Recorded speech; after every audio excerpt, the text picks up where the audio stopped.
This is part 5 of me breaking down my expectations for every single Dallas Maverick going into the next season. Today we're going to talk about Brandon Williams. This is a guy that came in as a two-way guard. I didn't expect him to play any serious minutes for the Mavs last season.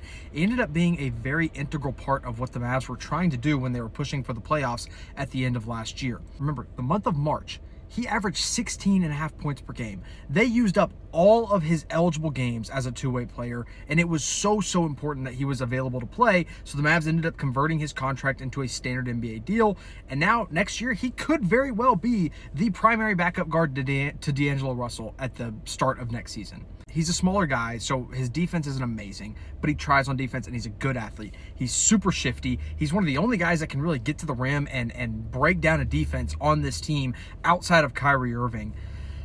You could tell me one of two things could happen with Brandon Williams. He could either be the primary backup to D'Angelo Russell and take a big step forward. He's going to be about 26 years old next year.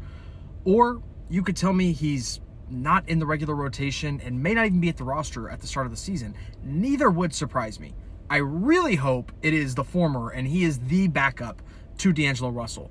But at the same time, I could see the Mavs saying, well, we need more defense when D'Lo's off the floor, so we're playing Exum over Brandon Williams. Williams was also a great shooter last year. He can play a little bit off ball, but because of his size, he can't play a ton off ball.